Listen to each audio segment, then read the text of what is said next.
57 aniversario de educación indígena. De la castellanización a la educación intercultural bilingüe. Xicotepec de Juárez, 2021. 3 siglos de coloniaje que vivió nuestro país, que se caracterizaron por la carencia de políticas lingüísticas con una continua tensión frente a los intereses de conquistadores y evangelizadores, y de las políticas lingüísticas del indígena mexicano. En el reinado de Felipe IV se vuelve a la castellanización obligatoria, no permitiendo a los indios hablar la lengua materna, para más tarde ordenar que haya cátedra para que los doctrineros sepan la lengua de sus feligreses.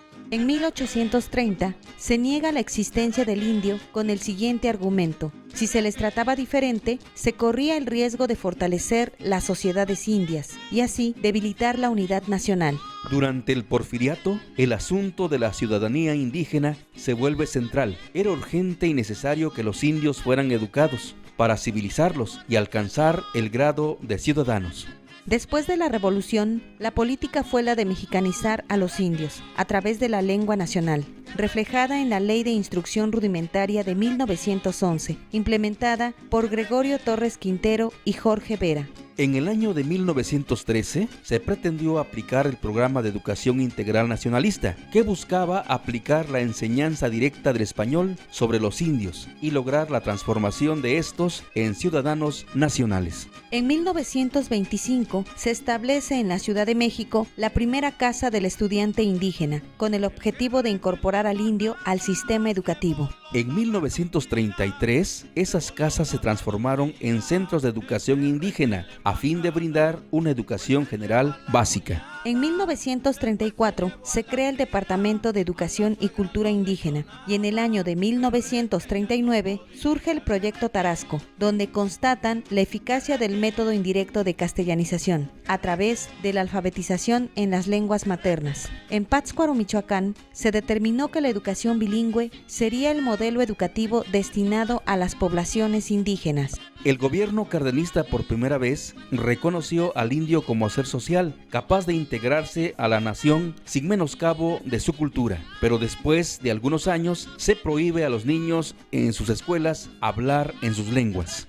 En 1946 se formó el Instituto de Alfabetización para Indígenas Monolingües y Angélica Castro de la Fuente se convirtió en antropóloga de campo. Su primera misión fue operar el Proyecto Tarasco en Michoacán. Comprobó que los resultados de la alfabetización en lengua materna fueron el medio más efectivo para las primeras etapas de la educación. En 1947 extendió su trabajo al Proyecto Náhuatl del Estado de Puebla y después en el área ñañú del Mezquital. A partir de 1948, con la creación del Instituto Nacional Indigenista, se fundan los Centros Coordinadores Indigenistas. En el año de 1949, Angélica Castro de la Fuente trabajó coordinadamente con el Instituto Lingüístico de Verano, con el proyecto de alfabetización en lengua materna, que era la base para lograr una alfabetización efectiva en español. Es hasta 1963 que la Secretaría de Educación Pública propone una política de educación bilingüe, recuperando las técnicas y objetivos del Proyecto Tarasco. En el año de 1964 se crea el Servicio Nacional de Promotores Culturales. Esta primera etapa de la educación indígena, caracterizada por la alfabetización en lenguas indígenas y la enseñanza del español como segunda lengua, manteniendo el mismo enfoque de alfabetización en lenguas indígenas y castellanización, hasta el año de 1970, en que empieza una nueva etapa de la educación indígena.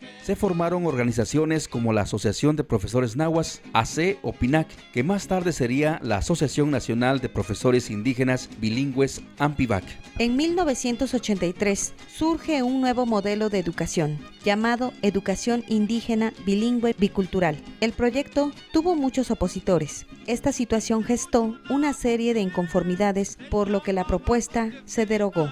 En 1993, la Ley General de Educación reconoció la importancia de promover la educación en lenguas indígenas para lograr un verdadero sistema educativo indigenista, pero fueron ignoradas las realidades étnicas, lingüísticas y pluriculturales del país. El 1 de enero de 1994, el Ejército Zapatista de Liberación Nacional marcó un nuevo rumbo para los pueblos indígenas. Nunca más un México sin nosotros. En el sexenio de 1995-2000 se emitió el Programa de Desarrollo Educativo. Los propósitos de este plan eran la equidad, la calidad y la pertinencia de la educación.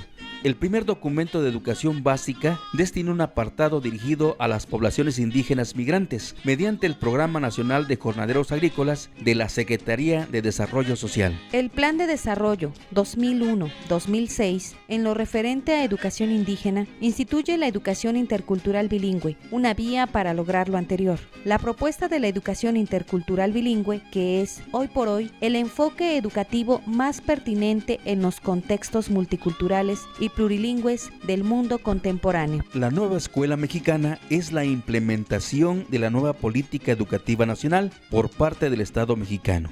En este sentido, indica que los principios básicos de la educación pública son la integridad, la equidad y la excelencia.